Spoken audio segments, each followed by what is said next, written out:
wasn't even like it was close. It was a landslide victory. Game. Blouses. I was there, I seen it. You don't believe me? You think I'm making it up? You think I'm trying to, enhance the story because I'm involved? And try to give myself an excuse for losing?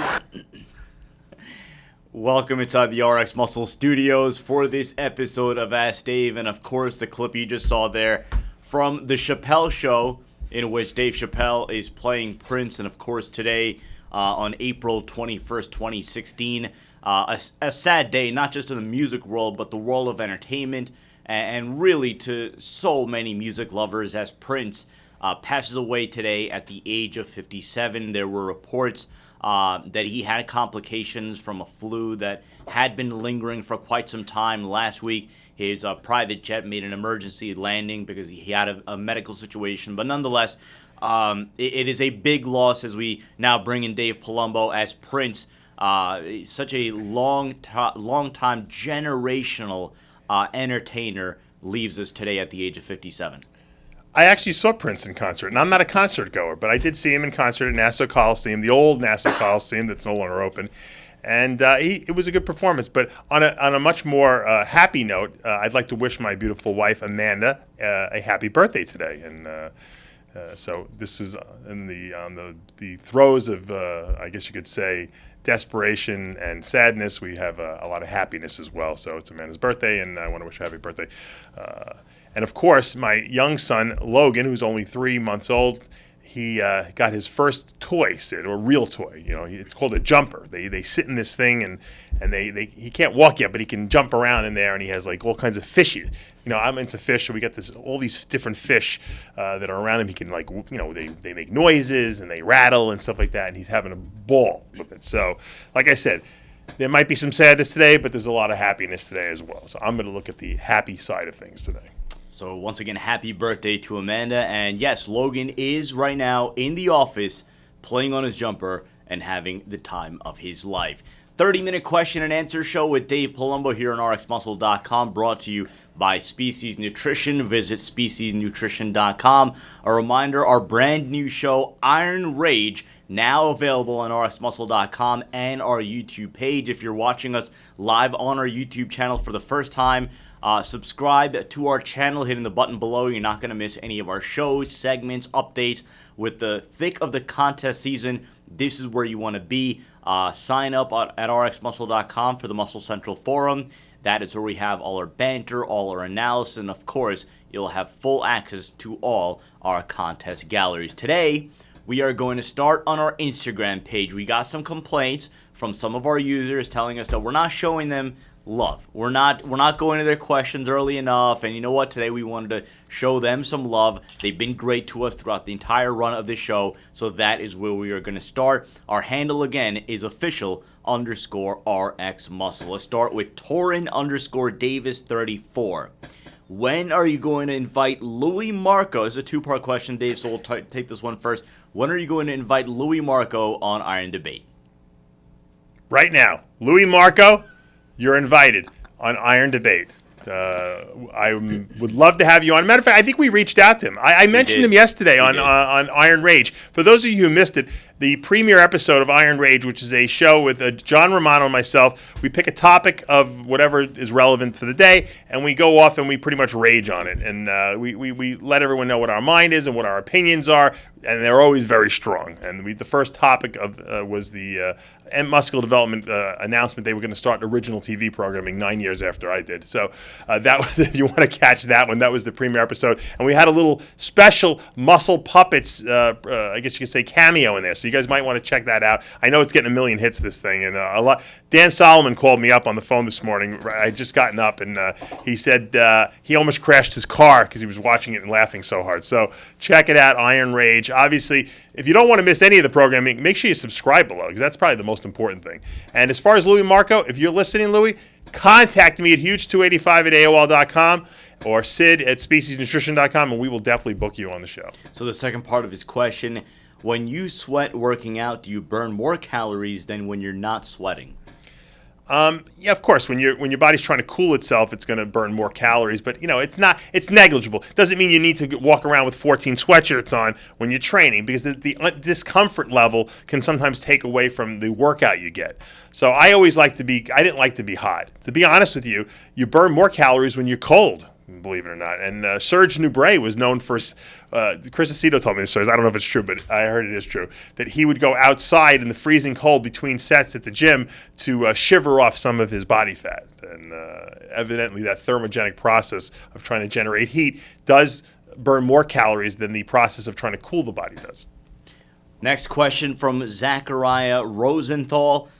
Wants to know when the next Bros versus Pros is going to be, and we have the information right in front of us right here. Saturday, May 14th, for those of us who are in the New York, New Jersey area. It's going to be Saturday, May 14th at Signature Fitness, which is in Belleville, New Jersey. Once again, May 14th, which is right around the corner. Signature Fitness, May 14th. And Dave, you could speak a little bit more about this, but this upcoming Bros versus Pros is going to have as many, if not the most amount of sponsors we have ever had for this competition.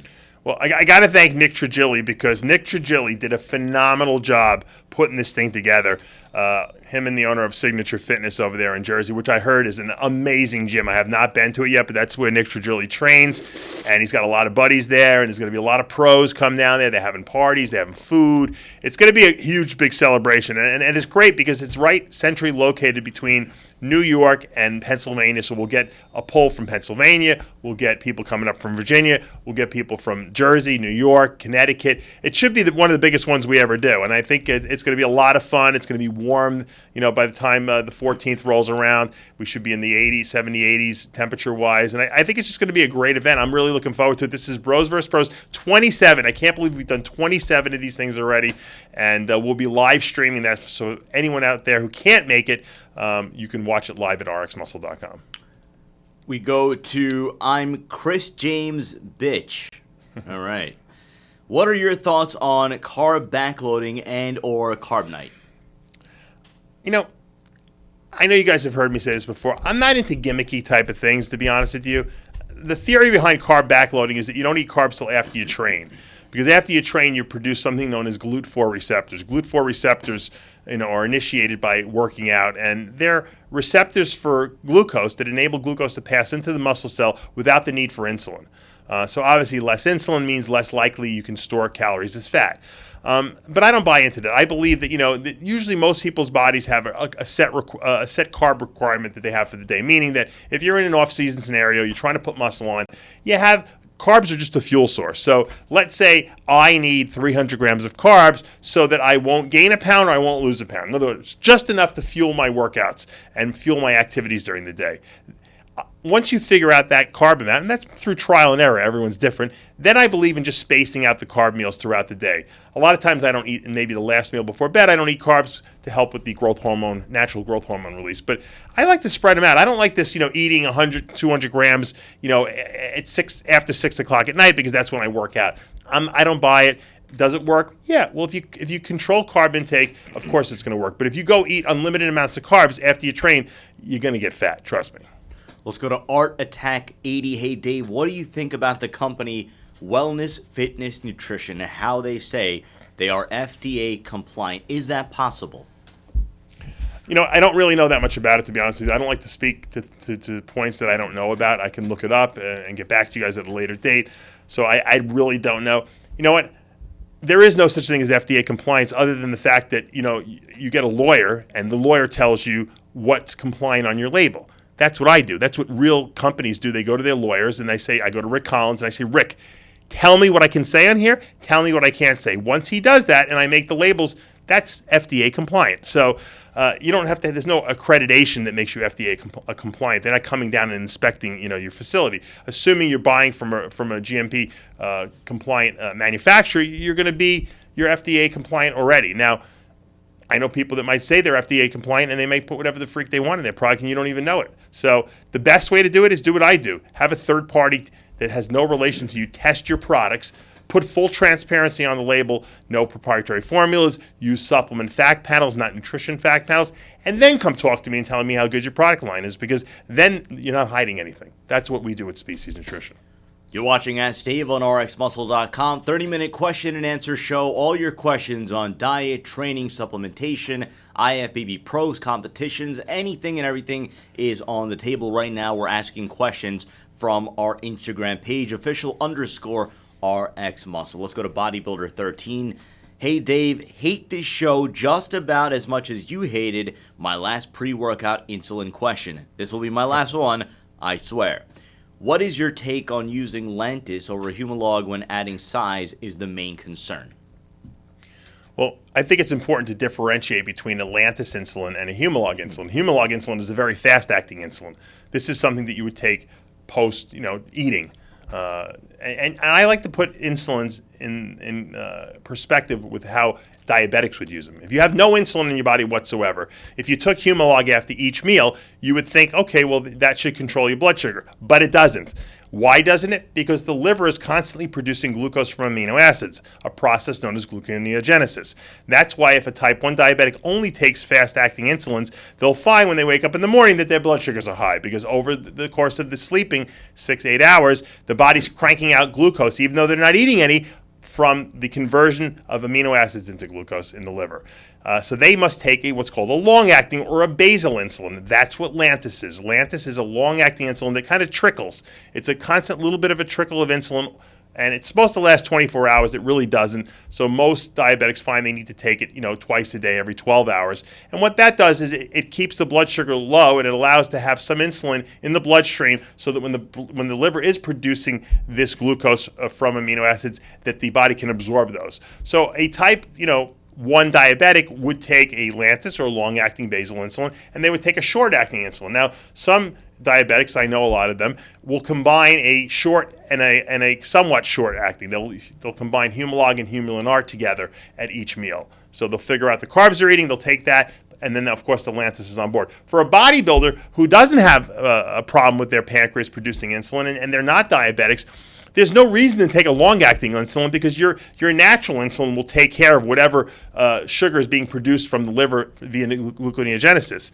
The only thing you might want to do is supplement with a little extra faster-acting insulins. I like Humulin R over Humalog, but either one would suffice, especially if you're taking growth hormone. Because when you're taking growth hormone, and we've spoken about this before, the GH does the opposite of what insulin does. GH mobilizes insulin stores, so if you have too much growth hormone around, the insulin sometimes can't get to its receptor and do what it needs to do. So supplementing with a little extra insulin can take the burden off the pancreas for having to do that, and will allow you to absorb your calories better if you have a super fast metabolism and if you're taking a large amount of GH. Those are two very big ifs, because if you're not doing that and you just take extra insulin, you'll probably just get fat. So there's a lot of variables to consider, and that's why it's good to hire someone like myself or another coach who has experience with this and understands how insulin works, so you don't make a mistake and get too fat or get your blood sugar too low, or have any problems like that. Most people say, oh, you could die. Most people are not going to die from insulin, because most people are not going to take excessively high amounts of it. And if you ever do get low blood sugar from taking too much insulin, just eat more food. Drink something sugary. That's a good way to pull yourself out of it. Let's go to Tony_MW17 on Instagram. Good question here.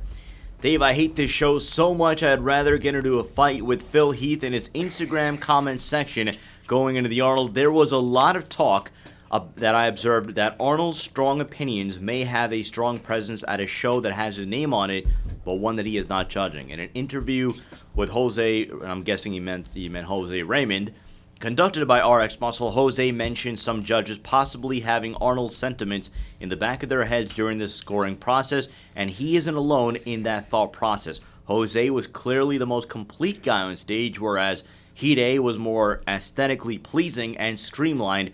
Do you think some of the scoring was based on what Arnold had to say the year before? Well, I mean, if you're going to make that argument, let's make the reverse argument. Why wasn't Cedric then chosen over Kai Green? Cedric being much more aesthetic than Kai Green with the the midsection that he has trouble controlling. So it wasn't consistent. So if you would have had Cedric winning and Hide winning, then you can make that argument. But because you don't, you can't really make that argument. I really believe the judges felt that Hide was a better look, Whether I agree with it or not, I didn't. I felt that Jose should have won, but it was close enough that some judges preferred Hide's look. Likewise with the Kai Green, Cedric McMillan, it turned out that Cedric did kind of win the show. Kai won the posing round, and there was no doubt in anyone's mind that Kai won that posing round, including my own. So Kai won. So you got to play by the rules that are laid out. Arnold set up this thing, and talked to Jim Mannion into scoring the posing round. They had to score it, and that's just the way it goes. So maybe Jose lost also because of the, of the posing round. It's possible. Hide's a great poser, and you hate to see that happen. But when guys are that close together in the way they look, a lot of people are not going to be happy with the outcome. 50% will be happy, 50% won't be. So it was that close, and I think that's really what happened. And once again, judges are just human beings. They have their own preferences, and you got to understand that. That's why sometimes it goes your way, the luck. Sometimes it doesn't. You're watching Ask Steve on RxMuscle.com, brought to you by Species Nutrition. Let's go to Epi_Muscle. Dave, do you recommend taking baby aspirin with every cycle?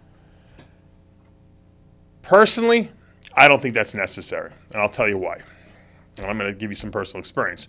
If you're taking enough fish oil and evening primrose oil, your essential fatty acids, specifically, 3,000 fish oil a day, 2,600 primrose oil per day, exactly what I put in Omega Lyze, by the way, from Species Nutrition. There's a little shameless plug.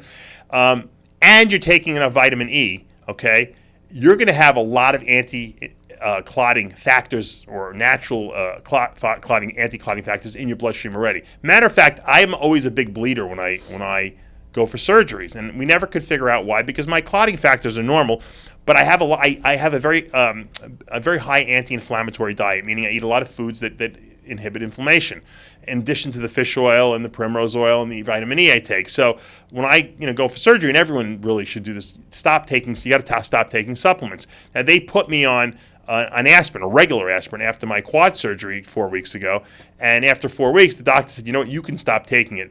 And once again, they put you on this because they don't want you getting blood clots that can go to your lungs and then cause problems. But my doctor knows that I don't really clot. So if you're a bodybuilder and you're eating a real healthy type anti-inflammatory rich diet with a lot of the supplements I mentioned, you probably don't need a baby aspirin. It might be overkill. Let's go to Mike_Palmer769. Dave, I hate this show so much. It makes me want to choke your snake, and I don't mean the reptile. Whoa. That's a little too much. That's a little TMI. Since the body uses more oxygen to burn fat, how does a person sustain energy for intense training while on a keto diet? Read the question one more time. Right. So since the body uses more oxygen to burn fat, how does a person sustain energy for intense training while on a keto diet? Well, oxygen, first of all, is not necessary in large amounts when you're weight training, because it's an anaerobic activity. So that line of reasoning really doesn't hold true. So the only thing that you're limited by when you're doing a ketogenic diet is that you have very low glycogen stores, which is the storage of glucose, because you're not eating a lot of carbs. Because your glycogen stores are low, your endurance might be inhibited in the gym, okay, when you're weight training or doing high intensity activities. So I recommend that people keep the workouts a little shorter. However, even if you're getting 40, 50 grams of carbs a day, which most people get indirectly from the foods they're eating, that's enough to fuel a workout. You only burn about 30, 35 grams of carbs in an intense weight training scenario. People think they burn hundreds and hundreds of grams of carbs. It just doesn't happen. You don't need that many. Okay? Now, if you're doing high intensity aerobics after that, that's a problem. That's a mistake, because now you're going to deplete all your glycogen stores, and you're going to start burning, ostensibly muscle for fuel, and we don't want that. So given the fact that weight training, once again, is anaerobic, the oxygen usage that's incorporated in additional burning of fatty acids is not going to cut into any kind of fuel reserves in any sense of the word. And you got to remember, even in an off-season scenario where you're eating a lot of food, you're still burning a lot of body fat. You just don't realize it because you're eating a lot of food and replacing it. So Don't think just because you're not dieting, you're not burning body fat. You are. Let's go to David Gulch. Hey, Dave, I hate this show so much that I can't wait to start tuning into the Generation Steel Network. Well played. This question is more from my wife and myself, but do you recommend a female to take prenatal vitamins when trying to become pregnant? If so, do you know of a specific brand? I'll tell you what my wife Amanda did, and I recommend it to a lot of other people. The Species line of products are better than any prenatal vitamin out there. What I had Amanda do is she took V-Mineralized 5 pills twice a day, and she just took extra folic acid just to play it safe. To be honest with you, the V-Mineralized has enough folic acid in it, but she took a folic acid supplement too just to give it a little extra oomph. She also, I think she took an iron supplement at some point too, just because I don't put extra iron in the V-Mineralized because men shouldn't be taking an iron supplement because we don't lose blood every month like women do during their period. So that was the only difference. And to be honest with you, I also had her taking the Omega-Lyze because essential fatty acids is very, very important to the development of the nervous system and the brain of the fetus. So those are the two most important things you should consume when you're pregnant: a good multivitamin, and then of course an essential fatty acid supplement. Very important to the development of the baby. Let's go to JP Costanza, still on our Instagram page. If you're not already following us, our handle is official_RX Muscle. I hate this show so much, or rather more than I hate thinking up a catchy "I hate this show" phrase. Dave, can you give me some pointers on fighting post-contest rebound? Don't eat like an animal and a person who thinks they're never going to eat again. Look, the only reason why most people rebound fat-wise, I'm going to make two distinctions, water-wise and fat-wise. Fat-wise, and that would take weeks, is because they eat like they're never going to be fed again, and they eat all junk food, and they stop training, and that's the number one problem I see long-term. Short-term, a lot of guys blow up with water. I had a kid come in here who just did a show, and he's like, I said, "You look like you gained 30 pounds." He goes, "I did." I said, "You're going to keep gaining." You know why? Because this kid whoever was helping him had him do diuretics for like 8 days. When you deplete water, you don't drink, and then you take diuretics and you restrict sodium, there's going to be a rebound after the show, and it's just a water rebound. Okay? The smartest thing to do is after a show is keep taking diuretics to keep the water flushing, because as you start consuming salt and water, your body's naturally inclination is going to want to hold it. Why? Because your aldosterone levels are through the roof. Remember, when you restrict sodium, you take diuretics and don't drink, your body doesn't know what you're doing. It thinks there's not enough aldosterone, which is a hormone that causes the reabsorption of sodium in water. So what the body does is starts cranking out aldosterone, which doesn't do anything while you're not drinking or taking in salt. Okay. However, after the show, when you start eating normally again and you eat salt and drink water and do all those things, now aldosterone grabs all this stuff and holds onto it, and you start gaining weight at astronomical rates. At first, it looks good because the muscles are full and you're strong in the gym and you look big. But then after about 2 or 3 days of that, your lower back starts hurting you. You get these pumps right around your kidneys. You feel like you're going to die. So don't allow that to happen. Stay on a little bit of a diuretic, even a half a diazide a day for a few days, just to keep that extra sodium and water flushed out of the body. And you'll thank me for it, I promise you. I've made the mistake myself. Let's go to, I believe it's Lutfia Joan. Hi, Dave. Even though you're obviously not carrying the same frame as your heyday, you're still in great shape, super lean. What does your diet look like, macros-wise, and so on and so forth? My current diet? Yeah. I hardly eat, I got to be honest with you. I eat twice a day, 3 times the most. The reason being is I don't want to put any more muscle on, and my body wants to grow. Someone said to me the other day, I did the Iron Rage show in a T-shirt, and they're like, "Oh, you look big." One person said I look small, but one person said I look big. The truth is I haven't even worked out in 6 weeks because I've been doing the stem cells on my shoulders, and I got my quad done. I eat twice a day. That's it. Like I said, 3 times a day. I probably eat about, and my protein's low. I'm probably eating under 100 grams of protein a day, believe it or not. Because if I eat more than that, I grow and I put weight on, and I don't want to gain any more weight. And I eat a lot of I eat a lot of fat and carbs. I probably eat 250 grams of fat a day. I probably eat about maybe 200 grams of carbs a day, and that seems to hold me at this weight. And I got to be honest with you, I'm around 210, 208, and I can hold myself. I found the perfect diet that does that. If I'm busy all day, I don't want to eat. If I'm home on the weekends, I probably eat an extra meal. But the truth is, I don't really have as much of an appetite. When I was training real hardcore, I did. Now the advantage I have is I have a super fast metabolism. So if I go and we go to the sushi buffet on the weekend, I can eat everything in sight, and I'm not going to gain it. I'll probably look better the next day. But I've built up that metabolism for years and years and years. So once again, I also do a 12-hour fast. I only eat 12 hours out of the whole day. sometimes I don't. Sometimes I deviate, but 99% of the time, I only eat 12 hours out of the day. This way, I give my body plenty of time to detox itself. Let's go to Jeff T. Hardy. Good one here. I hate this show so much. I would rather be tied down and be forced to listen to Kai Green dodge every question about competing in the Olympia, while Steve Bleckman punches me in the face repeatedly and George Farah tries to tell me that I can look like The Rock if I work with him. My question is, how are all of these young stars like Dallas McCarver, Cody Montgomery, and now Regan Grimes able to build their physiques so large at such a young age, with the cost of PEDs, food, supplements, and not to mention the cost of competing and paying for a guru to help? How do they afford to pull it off at such a young age? I always say, where there's a will, there's a way. If you can envision it, you can make it happen. I got news for you. I'll give you a little aside. And I don't know if this is relevant to the story. I wanted to, at some point by my bodybuilding career, I was making money. Not a lot, but I was making decent money. And I wanted to buy a BMW. I wanted a 5 Series BMW. And I went on their website and I looked and I said, man, the 5 Series is nice, but the AMG version, it's not the M version of the BMW, the M5 is way better, but it was, of course, a lot more expensive. It was like 30 grand more or something like that. And I'm like, if I could only have this car, I really want this car, I really want this car. And all I did is obsess and think about it and look at the website, and I would read the statistics on it.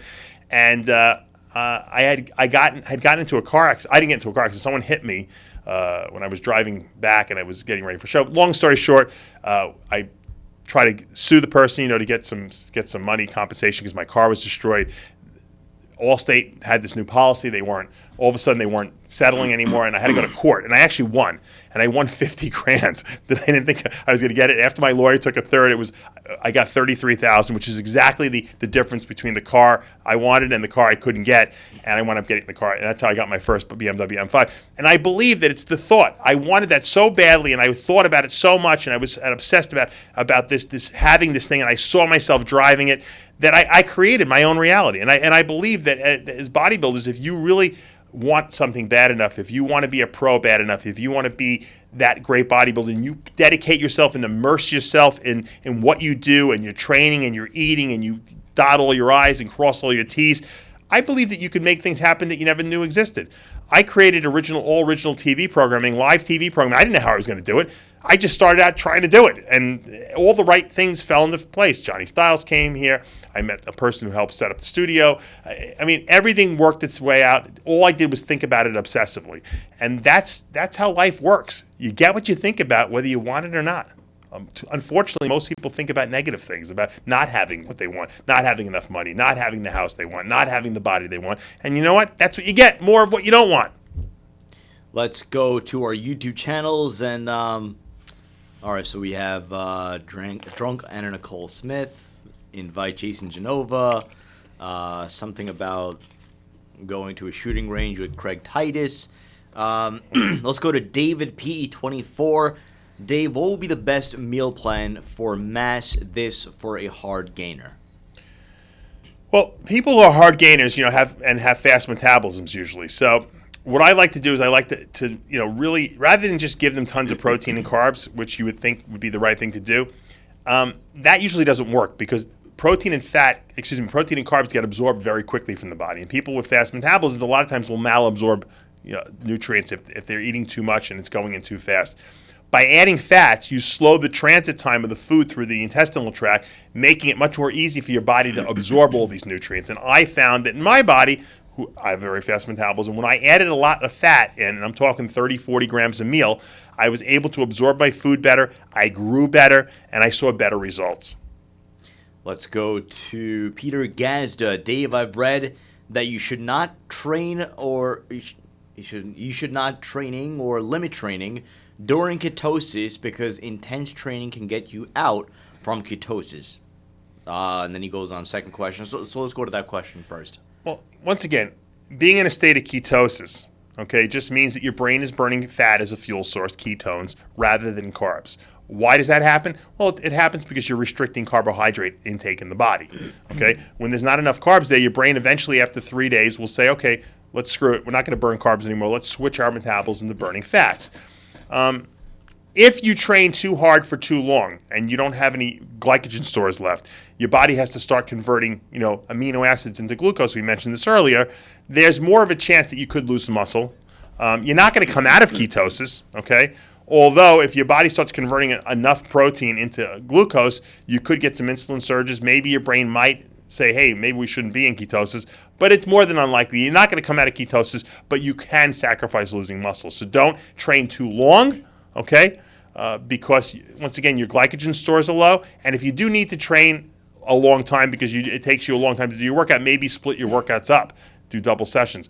But once again, I only believe in training one body part a day. If you can't get one body part done in an hour and 10 minutes, you're doing something wrong. You're talking too much in the gym. His second part is regarding creatine. Best practice for using creatine, 5 grams a day or first loading up? I don't believe in loading because, what is it going to do for you? Most people just get diarrhea from loading because they're taking too much. 5 grams a day, even if it takes an extra 3 or 4 days to get the stuff completely loaded into your muscle, who cares? At least you're not going to get stomach distress. You could throw it in your post-workout shake. You could take it first thing in the morning with water if you want. It'll get in eventually, Let's go to Alan Marashi. Dave, I hate this show more than Mike OHearn hates the fact Guy Grundy accepted his challenge. Can T3... Oh, you know what? Let's go on that first. So ever since that episode, and you can catch it on our YouTube channel and on rxmuscle.com, live with Guy Grundy, and he really called out Mike OHearn. You could see the whole story behind, I guess, the beef that they have. And Dave, ever since that episode, you've been getting emails and people willing to chip in from their own fund, from their own bank accounts, to see that this fight happens and it becomes this grand pay-per-view event. Yeah, I got about 10, 15 emails from people saying, when is the fight? Where is it going to be? Because Guy Grundy, I guess, someone had asked him if he thought Mike OHearn was natural, and he said, absolutely not, in some interviews. So Mike took offense to it, and Mike said, he said some disparaging things about Guy, and he said, I'll fight him anytime, and Guy comes from a fighting background. And he said, I'll fight Mike. And then, there was a whole challenge issued online by Mike OHearn. And anyway, it never happened. So Guy basically, said that Mike was full of shit and, and really bashed him pretty bad. Made some disparaging remarks about the fact that he has a bald spot. And, it was heated. I'm waiting for, I'm going to actually text Mike later and see what his response is. We'll see if he has a response for Guy.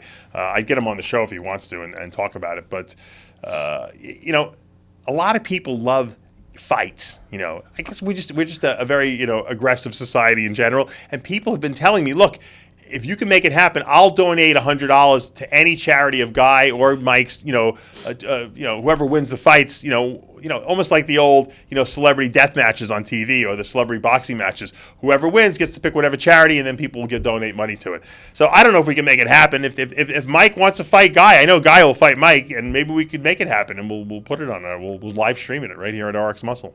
I'm trying to get to his second part of the question. Can T3 and Clen be run year-round if you cycle dosages? I wouldn't. I would only use Clen and T3 like when you're preparing for a competition. So I guess if you're doing 2 competitions a year, can you do it? Yeah, sure. But if you're not competing or you're not like getting ready to try to get in shape, I wouldn't take Clen and T3 just as like a maintenance type of thing, or it just stops working. You can't take it all the time. It works best when you take long periods off before you start taking it again. I'm reading some of the, so apparently Drunk Anna Nicole Smith sat behind you at the 2015 Olympia. Henrik Nord, and I know this is a topic that you've addressed often, but I do think it is something that people are generally intrigued about. What do you think of intermittent fasting? Even do you train in the morning? Is this stupid or... So I guess he's trying to ask, with intermittent fasting, I guess he's asking if you train or should train on an empty stomach in the morning. I would not. Intermittent fasting in my world is 12 hours of not eating, 12 hours of eating. So I have gotten up in the morning and done, when my leg was working, I would cycle, okay?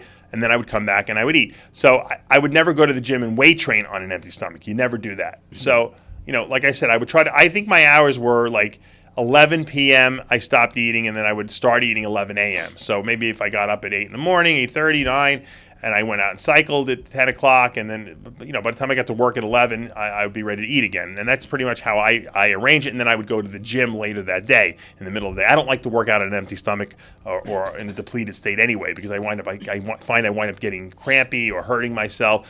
So even in an intermittent fasting state, you don't want to work out on an empty stomach. Now, if you got up at 9 o'clock in the morning and you wanted to do intermittent fasting and you needed to train, then you can get up at 9, eat, go to the gym, train, but then you got to stop eating at 9 p.m. So you got to make sure your day is arranged properly. That is going to do it for this episode of Ask Dave, brought to you by Species Nutrition. Visit speciesnutrition.com. For Johnny Styles, Dave Palumbo, I'm Sadiq Faruqi. We'll see you next week.